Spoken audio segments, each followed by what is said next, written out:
Look at yourself. You go from girl to girl, and that makes anyone who'd even consider a relationship with you afraid. Afraid of what? Of getting hurt. Every girl thinks you'll eventually get bored and move on. Wow. They know. When the spawn meets world, spawn meets world. When the spawn meets world. What up, bros? What up, bros? And welcome to Bruh Meets World. When the spawn meets world. Your Boy Meets World fan cast, episode 61. Ayo. I'm Ceej. And I'm your boy, TC. And we're back. We're a little bit late, sorry about that, but you know, it's a podcast. Those in the future wouldn't have even known this. Also, it's a holiday weekend, and I think it's, you know what? A little ridiculous that you guys are expecting this of us, truthfully. I did have fun this weekend. We went out, we did some things. It was just, honestly, we just had an LA adventure that we very rarely do. Also, a place called Break Room 86. It's 80s music, it is a speakeasy, and it is just really good times. I think you would enjoy it. That sounds wonderful. Okay. I took my girlfriend and my golden retriever to Santa Barbara and just walked around and bar hopped, and I've never been to Santa Barbara, so it's an adorable weekend. I gotta say. So you went nice, and I went ratchet. There you go. We'll switch hats sometimes. Yeah, I love it. This episode, are you ready to get into it?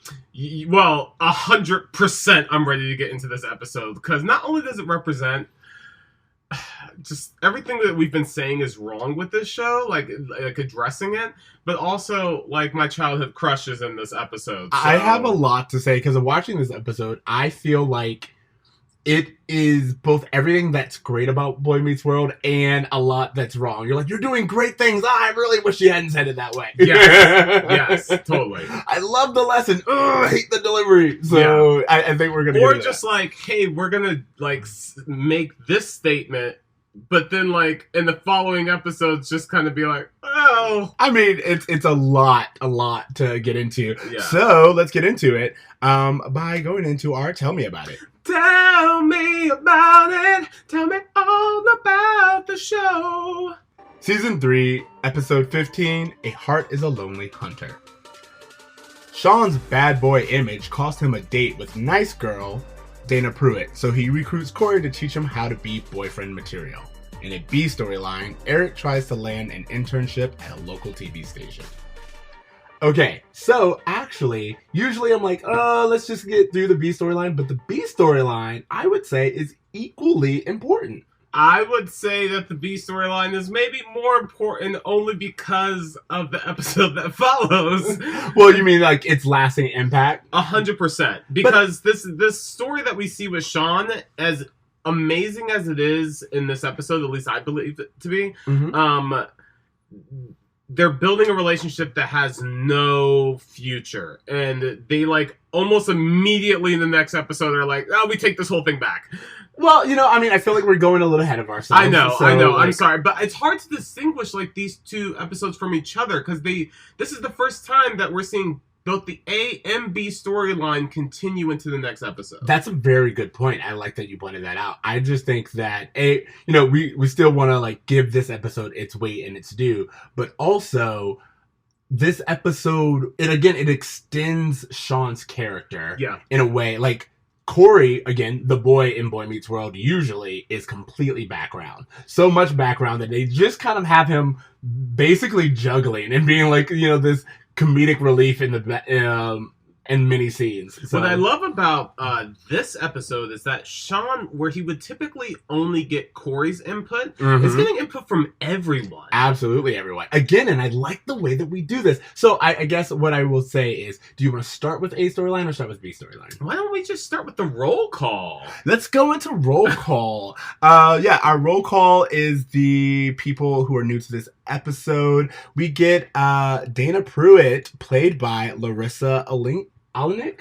Larissa Olenek. Olenek, so sorry. As you know, CJ, as I've mentioned before, Larissa Olenek is a childhood crush I've had from Nickelodeon's The Adventures of Alex Mack. Very true. The Secret World of Alex Mack, excuse me. Yep. Which I still think is such a baller-ass show. And I don't know why Nickelodeon is sitting on this property because it's everything that they would want out of a series, but whatever.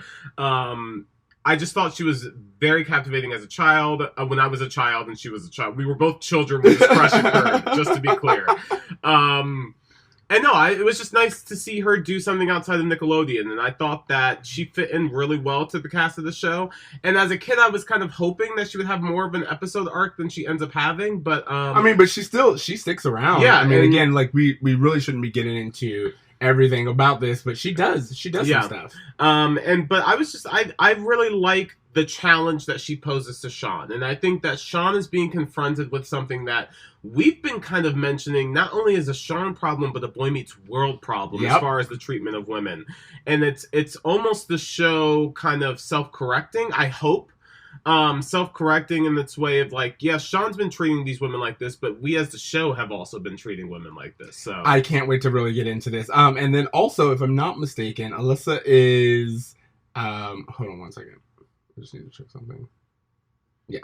So she's also she was just one of those actors who was in a lot of 90s things. Yeah. She did like a stint on Third Rock from the Sun as Alyssa, I think is what her character's name was. Basically the person who dated Joseph Gordon-Levitt. Yes.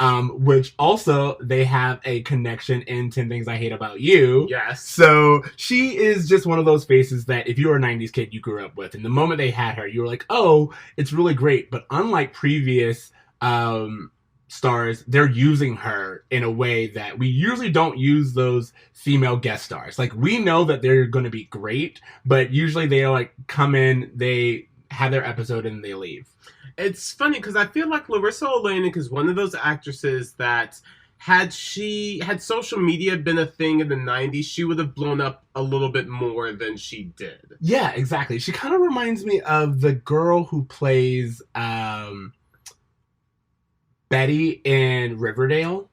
Okay. Like I think it's like Lily something or Lily or something like that. But anyway, she reminds me of her in the sense that she is cast as the good girl or like the pretty blonde that all the boys want to date a lot in the 90s. Like that is her character.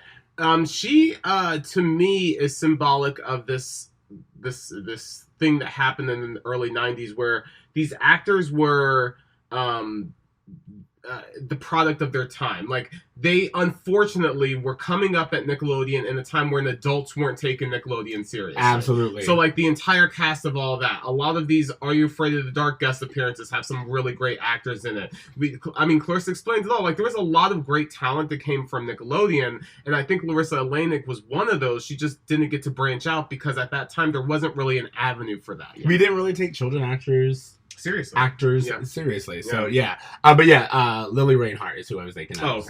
So okay, who, by the way, completely side tangent, was in Hustlers with Jennifer Lopez. Yeah. So anyway, so we also get Danny Strong as Arthur. Yes. I love Danny Strong. I love him mostly because he plays bit characters on a lot of shows as well, but he also did so both in the 2000s and like even now. He just gets bit parts and things. He was on Mad Men, but I knew him as Doyle on Gilmore Girls, and when I met him in person in New York, he is one of the very few celebrities I actually approached. How about that? To be like, you're on Gilmore Girls, I love you. So I believe that he is the third cast member of Buffy the Vampire Slayer to appear in the season. Ooh. So, like, are they like just filming like a block away on the lot? I don't think that the show was even in production yet. I just think it just so happened that with Charisma Carpenter and there was another one, Julie Benz, where they had these Buffy crossovers. Yeah, but again, like, this is at a time where we're pretty much pulling from the same pool of people. Yeah, totally. And then we get Brandon Maggart, who plays Pat Darby, station manager.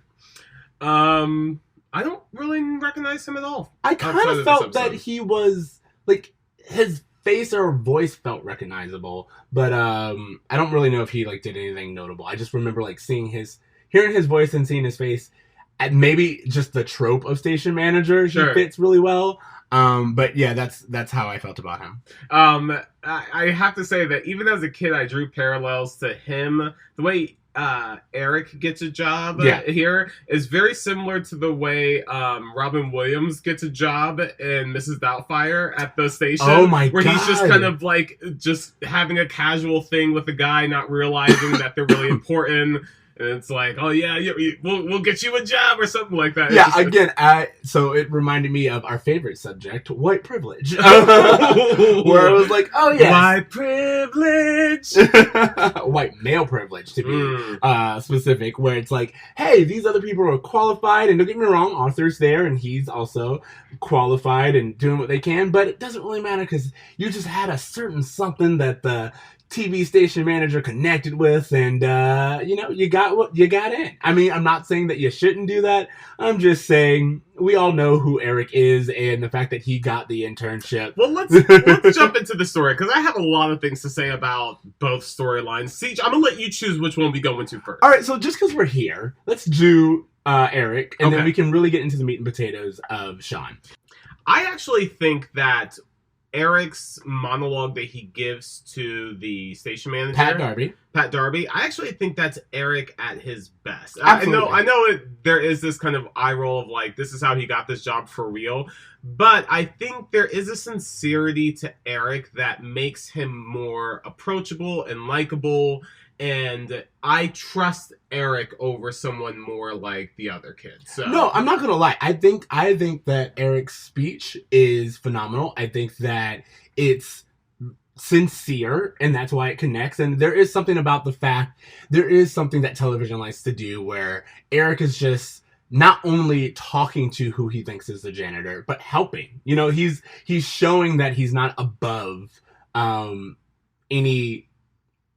Like, he's not above any job. Yeah. He's really excited just to be here. Well, and I think you also get that glimpse of this is the same guy who, like, helped his dad clean up a store. You know what I mean? Like, he's down to earth. He's blue collar. Yeah. Exactly. Okay. The one thing the issue I have with this is there's a few things. Why would anyone recommend him for an internship when he can't handle his actual school load? Well, again, if you remember, because I wrote this down and I loved the entry, how we get here is Eric's like, hey, I'm ready to turn it around. And Eli's like, all right, what excuses did you got? I love this part. And he's like, no, I'm really trying to do better. Is there anything I can do?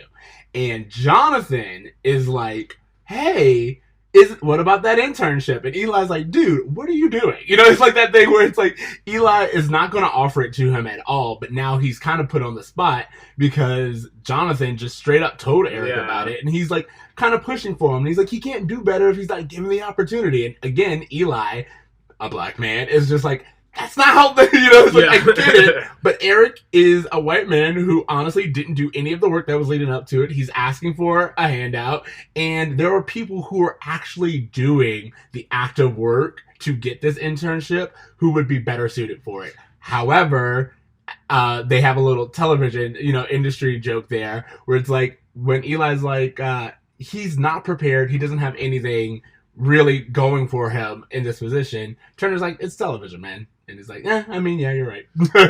It's very interesting the journey that Eric goes on from, hey, please let me do this thing that will help me get into college, to fuck college. Yeah, again, you were going up ahead. And it's so hard to not. I'm like, it really isn't. Just stop after you got the job. So he gets the job, but it's I guess it's interesting to see that that's the origin of this story, is him wanting to get college credits, or like and into college. Yeah, absolutely. And he actually goes on in his like talk at the end to be like, those other guys just want something they could put on the college resume, but I actually want this. But it was like the beginning of this episode was you wanting something to put on the college resume. Yeah, but I think it was something to put on a college resume, but when he found out it was at like an actual TV station, you did see, like, they don't address it, but you do see genuine passion in Eric's eyes. And I think that's what we're going with. Again, as much as I make fun of him for it, we, as the audience, we know how much Eric loves to be on television and like just really does feel that the medium is noteworthy and influential. And I think that it's right to show very much like Sean, when Eric gets passionate about something, he's dedicated. Yeah. And I feel that what we're learning with both characters in this episode is that it's not that they're incapable, it's that they're never really challenged. Sure. I agree. Okay, so is there anything else you want to say about this story? No, because everything is later with this. Yeah. The only thing I did want to say was congratulations to Miss Cannon, head black bitch in charge. I'm here doing interviews. She was not only funny, I liked her role. Again, we find out later that she's not really the top tier person, but she is hiring manager, and that's what she came to do. So I thought that was fun. Yes, we did figure out who was actually in charge. It was a white man. They made very clear to make sure that was That was known. Exactly. All right, so into the B storyline. Okay, so this episode starts, I believe, with Sean and Larissa on a date at Chubby's. Yes, it does. And they're just making out. Yeah. And the opening sequence just kind of like points at this thing that Larissa Olenek realizes when she's on the date with Sean, that like when it comes time to actually have a conversation about things, they don't actually have much in common. Exactly. Larissa's like, oh, I'm volunteering, you should help me. He's like, that's not really my thing. She's like, oh, do you like picnics? I love picnics. No, I don't really like to fuck with picnics. And so it's this idea that she brings up where she's like, oh, so you really only care about kissing. That's really the only thing you like to do. And he's bragging about it on his date. Yeah. He's like, well, I got a lot of experience and I got a lot of research in it.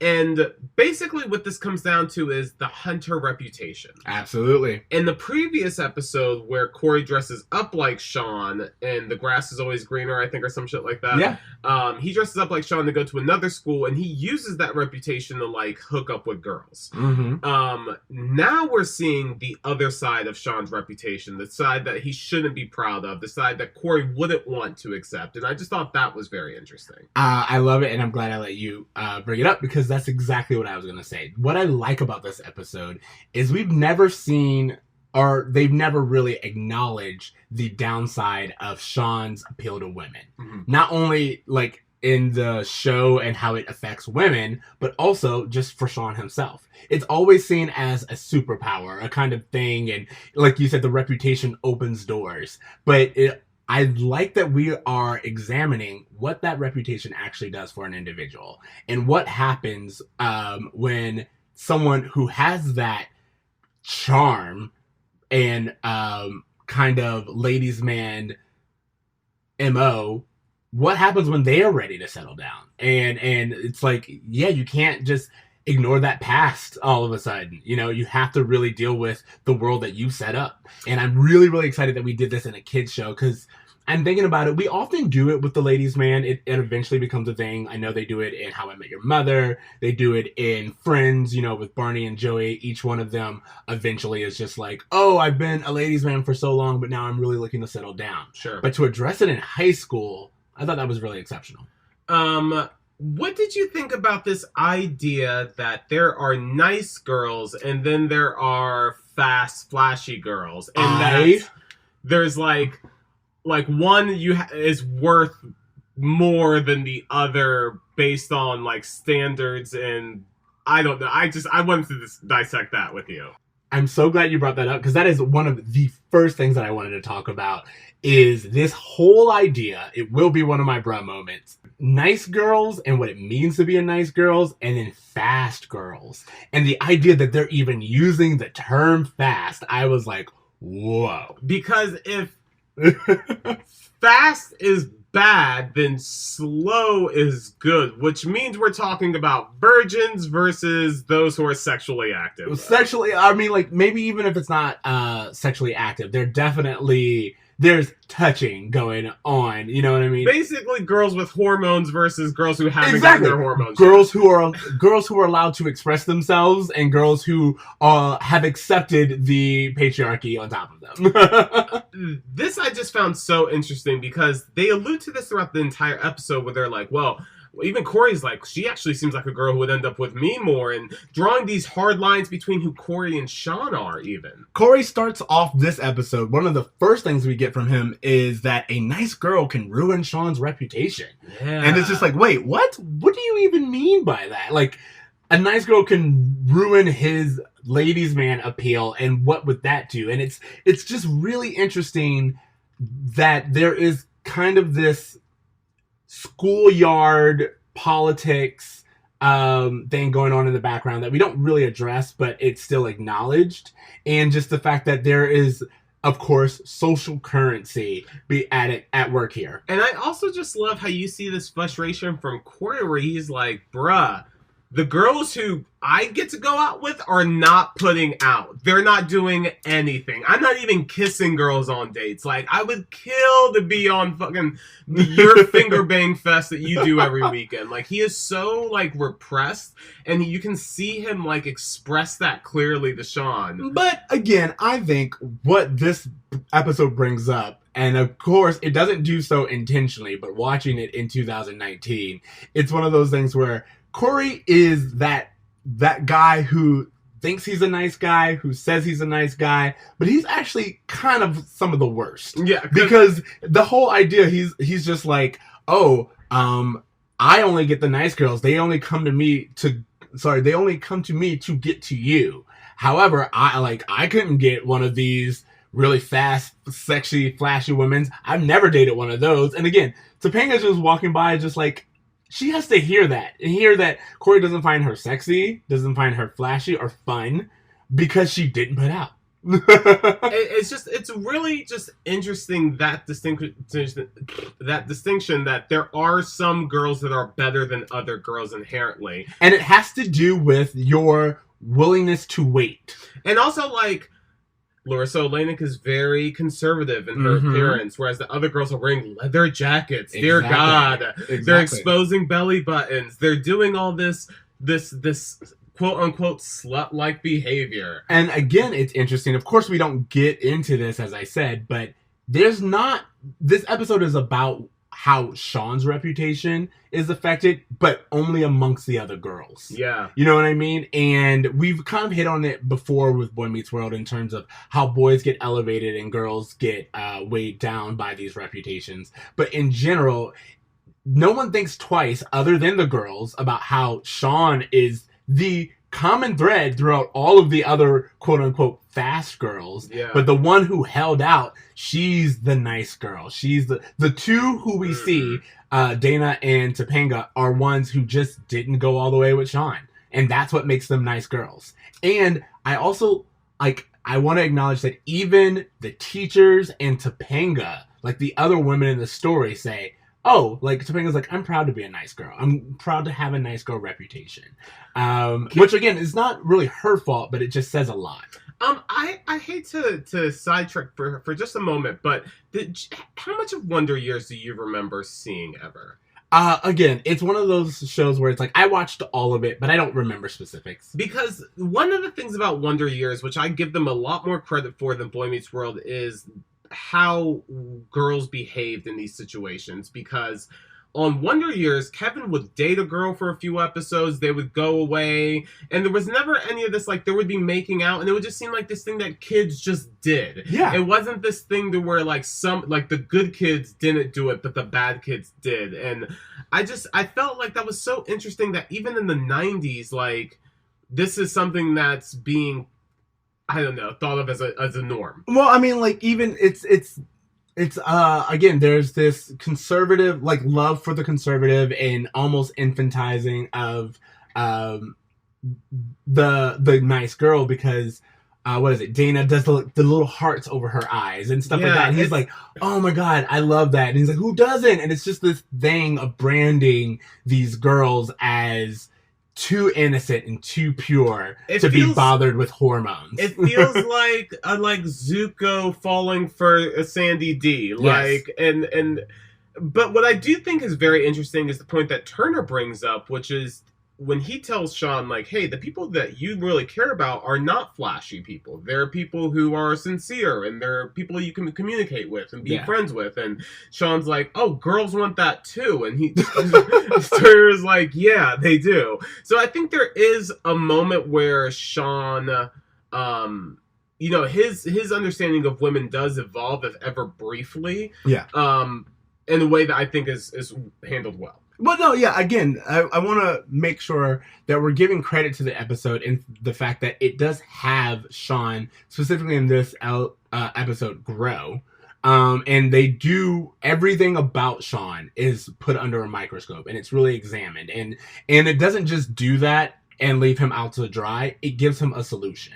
And it has a one-to-one comparison. Like, I love the conversation where Turner's like, you've already proven that you can be committed. You've already proven that you can be in a healthy relationship. Yeah. And Sean's like, who? And he's like, Corey. And which comes to be the defining relationship of this series. Sure. Corey and Sean. And he's like, that is your proof that you are capable of being committed and investing in someone. You just didn't know you could do it with girls. One of the things, and I think this just kind of touches on something we're both feeling about this episode, is that I really love it when someone other than Sean gets to be the boy in Boy Meets World. Yeah, absolutely. I love you it. Mean other than Corey. Someone other than Corey, because both Sean and Eric kind of take that role in this episode where they are learning from various people in their lives. And it really is the world, because it's everyone in Sean's life, from Topanga to Larissa Olenek to Corey to Corey's parents to Turner. Like, everyone is chiming in and giving him something that he can learn from. And I think that's one of the things I love about this, is that we've already set up this community in Boy Meets World. So it's interesting when you see all of the members of the community working together to help someone learn something. Absolutely. There are 3 segments that I want to talk about next. I really do want to go back into how Corey and Sean are in this episode, because I just think that I really love to explore the dynamic and the fact that we show men and male relationships being significant. Sure. And you know, like, as you said, that's Turner's kind of basis. Is like, work from that. I want to go back to that, and then I want to hit on Topanga's going in on Sean, her read on Sean. Absolutely. I have it. I wrote and it down. And then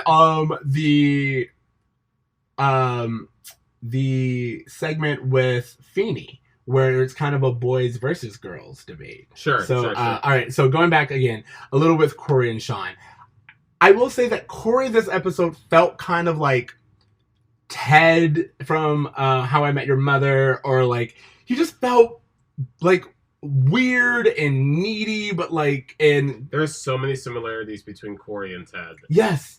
And it seems like, again, Corey, who's always been the nice guy, again, quote unquote, it just seems to be, especially in his behavior this episode, it seems to be a role he's always playing, and that he's assigned, and that he doesn't really earn, but because he has it, the audience gives it to him, and he leans into it. So it's not that Corey doesn't have these the same desires as Sean. It's not that Corey is incapable of being sneaky or, you know, lying or anything of these other things, or sexual. He just feels like he doesn't have the opportunity. And because he feels like he doesn't have the opportunity, he just kind of gets by on being a nice guy, even though we hear him actively say, if I had the chance, I would do things differently.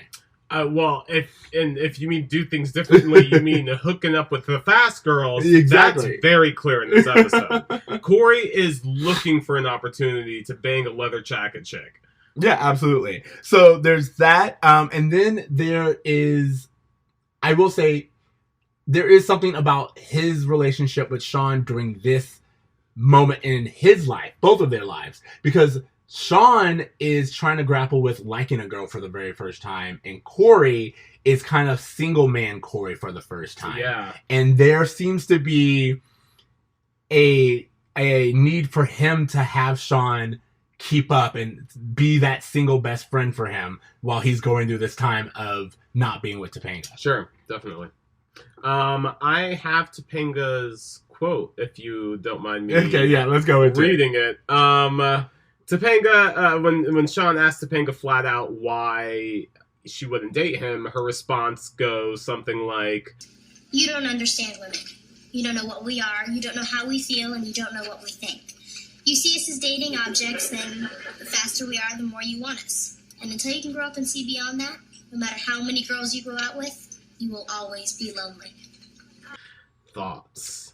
Again, a read. Topanga came in, and what's crazy is you felt like the way she said it and the way she just listed it off. This is something Topanga has been thinking about for a long time. She had it cocked and ready, but because Sean was Corey's friend, she never said anything. Yeah. But now that they're like, okay, and again, I love that she goes back to it. Okay, Corey, you're responsible for how he takes this. Yeah. It's just like, I just want to make it very clear.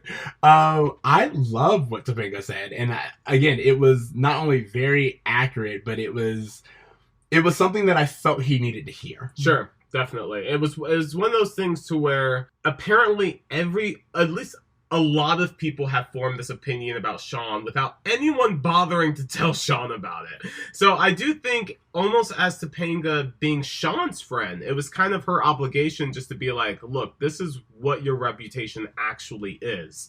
And I think it was one of those things where Sean got a full understanding of what the consequences of his actions are. And how him kind of like getting bored with girls, he's like, oh, they figured it out, that I'm getting bored and moving on. Like, that shit just happening. Just he having really insightful moments about it, the way his behavior has affected women. I love, like, first of all, the whole idea of the faster we are, the more you want us, and like that whole speech that she has, and he goes, what are they afraid of? Oh, that's what she says. She says, they're afraid. Like, that's why they're not gonna just take that chance. Yeah. And he's like, what are they afraid of? He's like, that you'll get bored and move on. And Sean immediately answers, damn it, they know me. And it's like, A, I feel like it's a recognition for him, but B, I love that, again, we are bringing this up in a kid's show where it's like, oh, you want people to invest in you, but you have no intention of investing in them. And I know I tend to compare the show to Saved by the Bell a lot. I don't know if that's a fair comparison, but in the sense of just like seeing high school kids going through shenanigans in a classroom setting, that seems to be the only comparison I can really make. And the way that Zach approaches women throughout that show is never addressed from this like greater perspective of overlasting consequences. Like he's never has that moment where he's like, wow, like I really can see how, and he might have it once an episode, but it's very fake and he moves on. The next episode he's on to it again. So it's nice to see them having this moment where they're like, no, we're going to tackle this issue the way adults would. The thing I like about everything that Topanga says is it's very relevant even in today's society. Maybe more so because we kind of have this infantized dating pool. Like, you and I are both in relationships, but nonetheless, we still know how people are. We've, dated recently. And there is this idea, especially in LA, I can't speak for everyone, but I do know for a fact it's in the gay community as well. This idea of eventually you'll get bored and leave. Like, Sean has so many options, and that's kind of one of his downfalls. Unlike Corey, who we've spoken about, who once he has a connection with Topanga, kind of hunkers down because, as he's expressed, he doesn't get just all kind of access to women. Sean does. And so Sean says, I'll get bored and another one will come along. And that's just kind of how I see things. And I think that that's very relative to today's dating pool, where people they're very much like Sean, where they're like, I'm lonely and I really want someone. And you're like, all right, cool. Are you going to invest? And I'm like, nah, probably not. It's like, well, you can't get someone to invest in you if you're not willing to invest in them. And I think even more people have the same kind of narrative that Sean has, which is that, well, why won't anyone give me a chance? Or, I don't know, I've never been shown. It's like, you know how to be a decent person if you have good friends and if you have a support system. Then you've invested and you've shown that you're capable of it. You just don't think that it's capable in your dating prospects, so you never try. I think that, and with that, going back to the Boy Meets World episode, one of the important things that Sean says is that you know, Dana comes to him at the end when he's outside for the picnic thing, and she's like, you know, I'm scared, and he says, I'm scared too. I love that He's line. scared too because the reason why is that he understands, he's always known that the girls that he dates aren't girls that he can see himself falling for. They're safe for him because he doesn't have to worry about getting hurt himself. So by, you know, taking a chance, throwing himself out there to a girl who's rejected him already, you know, doing a grand romantic gesture, something that Sean would never do before. All of this is scary for him in a way that can only, you know, help him evolve as a man and his perspective of dating and women. Like, all of this is just so well done. Absolutely. He says a line that literally just like knocked me off my feet. When he was like, I'm afraid of you, and I just like you, not even love. Yeah. So it's scary, and it's like, holy, that's vulnerability in a way that you just don't see on television from a guy that's not like soapy, or, you know, it's not like this Sure. whole thing. But also, that is how I feel a lot of people feel. It's just like, I just like you, and it's this hard. So I can't imagine actually being in love with you. I do have to say that these kids do such a great job of showing, like, what someone in their age group, like, how they actually are, how can I say this? Like, it does such a great job of showing the way that, like, kids love each other. Our kids like each other. It's not kids doing impressions of adults, which I think is what we see a lot. Like, when I'm watching Stranger Things, I'm like, they're 14, why are they acting like this? Like, it doesn't make sense to me. It's almost, or you're saying it's parody of like an adult married relationship. Or just an adult dating relationship even. Like, trying to bring that excitement to a younger setting in a way that doesn't feel realistic a lot of times is something that I feel like I encounter. Okay. And I just feel like this show does a very good job of making these relationships seem genuine and real. And, you know, it doesn't seem completely unrealistic for Sean to get a date with someone who's so much like Corey. Yeah, absolutely. Well, what I think is, specifically with Sean dating and being vulnerable, one of the things that I wrote in my notes is that Sean only could have learned to be vulnerable with a girl who had rejected him. And while I don't like the idea and the narrative of a nice girl, and, you know, her doing her part, it is clear that Sean needed something or someone who kind of interrupted him, you know, or like shook things up. And that's what made him realize, oh, if I want to be invested in someone, I have to make changes.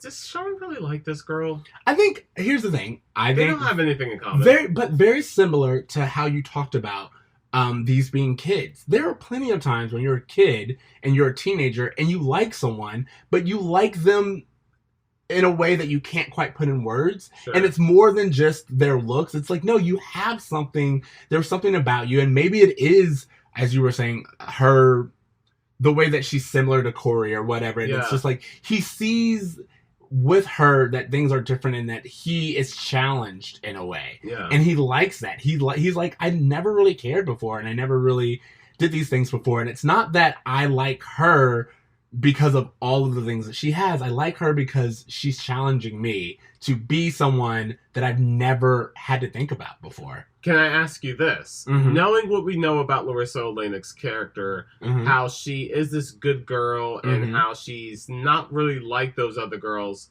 we open to her on a date with Sean making out. Yeah. So what's that about? Well, what they say is she makes it clear. Remember, this is when we have the conversation of, well, Sean is not boyfriend material, Corey is. So once she sees, it's like she's on the date with Sean to just have fun. That's what I mean. She's trying to get her kicks too. Like, I know, she's but no better But than the this thing kid. is, she's kind of clear in being one and done. You know what I mean? It's just like it's not that she doesn't make out with Sean. It's that she's not willing to be on call. She's not willing to just be in his rotation. And that is the difference. Congratulations on this young girl who was able to express clearly and communicate what relationship she wanted. She didn't just say yes to a date that she didn't want. She was very clear and like, I don't think we should see each other again. I would say she left a date. Yeah. She was like, there's nothing here. We I'm don't have uncomfortable. I anything want to in common. go, so I'm just going to go. Exactly. Like, I just feel like that's something that maybe kids would be afraid to do. Well, I feel like some would be afraid to do, but it's just the kind of personality she has. I believe that this is what she would do. And also, it seems, I like that the episode doesn't villainize her for it. It's just like, she does have this whole point of like, hey, your reputation is something I have to take into consideration. And seeing how much the girls' reputations are also talked about during this episode, I like that we have a girl character, both in her and in Topanga, who are like, no, your reputations matter just as much as ours. Sure. So anything else for this episode? No, the only other thing I wanted to say is that Topanga, not surprisingly, is getting a ton of fiber in her diet. I mean, 3 bathroom visits and before lunch? Jesus, I would give anything. I think it's supposed to be implied that it's, again... She regular. Girls be gossiping is what we're dealing with here.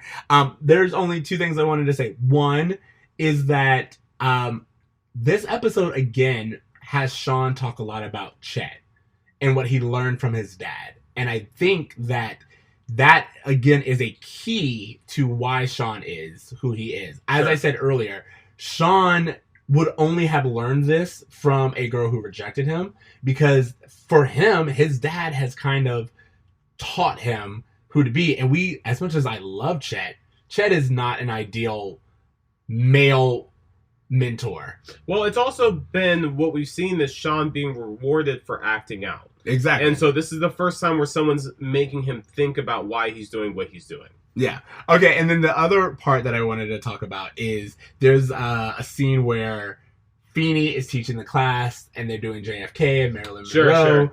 And I was like, why isn't Eli teaching this? Like, don't get me wrong, Feeney can, but it just feels like the whole relationship of press and politicians feels like something Eli should be in. Like, it should be in Eli's department. Does Eli even work there anymore?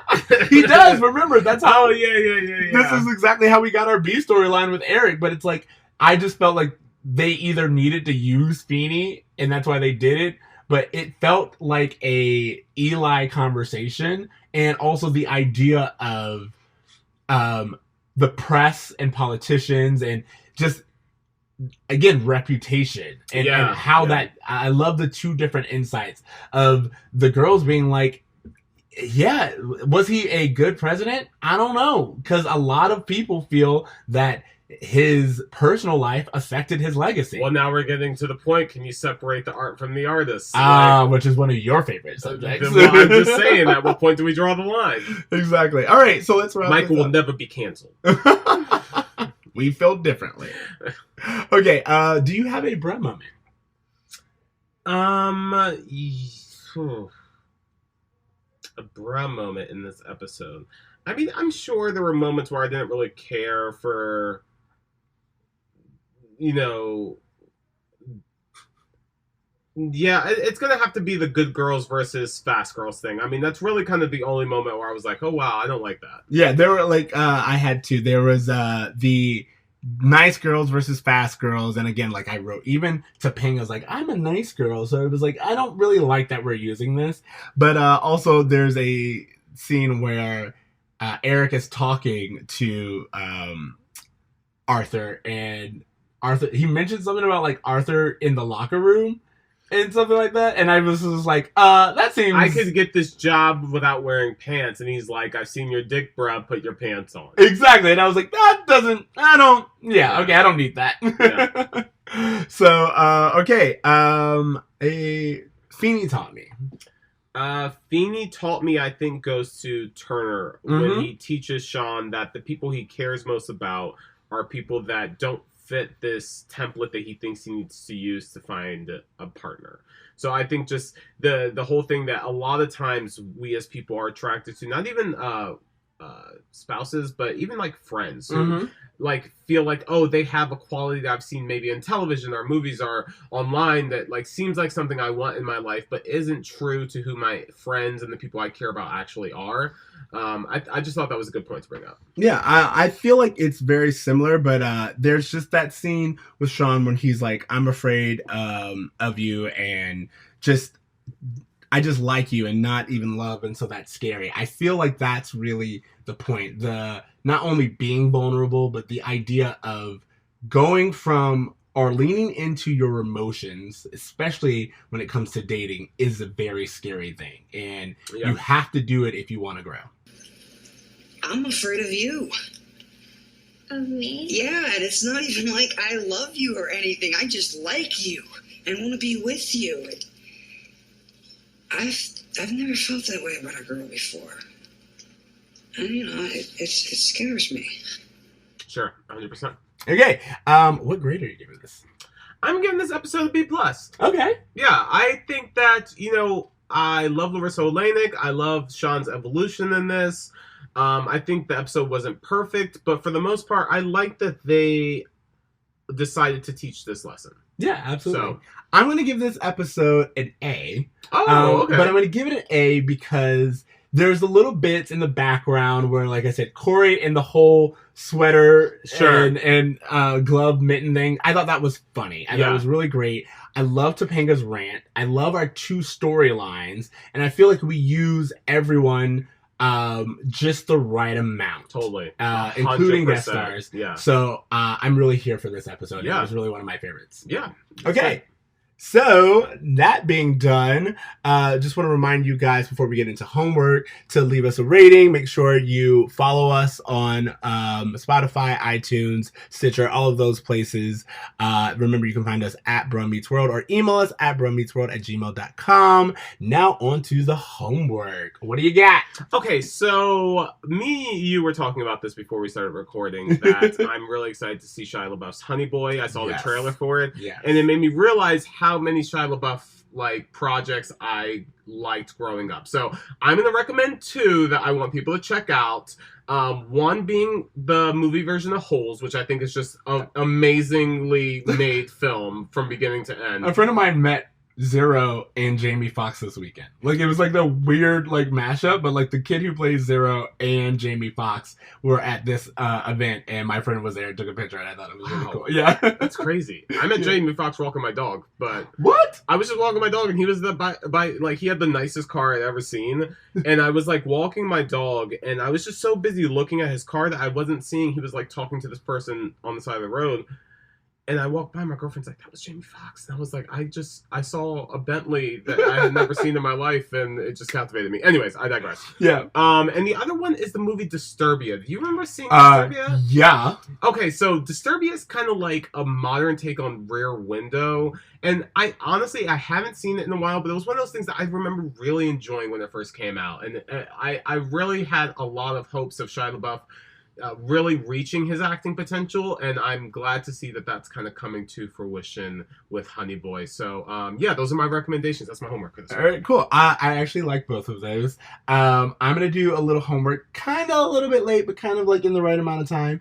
I went to go see Dr. Sleep. Okay. This past weekend, and I have to say, and I'll say this much, I liked it so much that I started reading The Shining. Wow. So I too have two homeworks where it's if you want to, if you really liked The Shining, or if you're a fan of Stephen King or anything like that, I'm doing the audiobook The Shining. I'm doing it right now. I'm actually having a really great time. And I'm someone who I will read a book after seeing the movie because I feel like it just fills in gaps, and it's easier to do than the other way around. Where I'm just you cut this out. I'm so angry.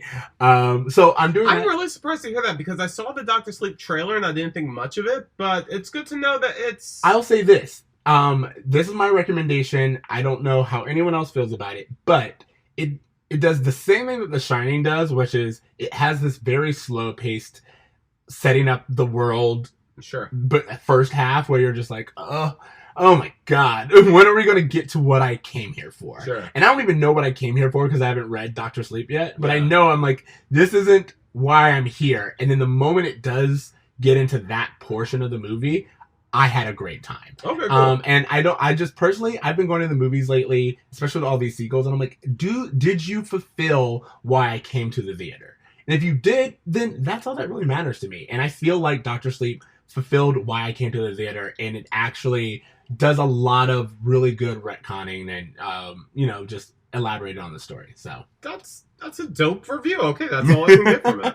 Okay, so thank you guys again for listening to Bruh Meets World. As we said earlier, remember to follow us, do us on all the things. You can find me on Twitter at Extra Ceej. That's XTRACEEJ. TC. You can find me at @braverme at .braver.me on Instagram.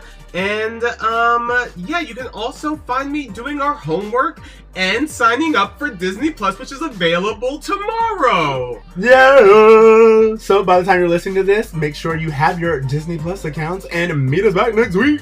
Yeah, where you can continue watching season 3 of Boy Meets World with us. We are in our last stretch until we get to season 4, which, guys, I can't hype this enough, is the bread and butter of this series. You live in the future. Oh like my God, every dude. single time we talk about when this you show. get to season 4, you will understand what I've been talking about. No, I'm not blaming you. I'm just like, every time we talk about this show, you're like, what's coming? I wonder how you'll be in season 5. Will you constantly be looking back?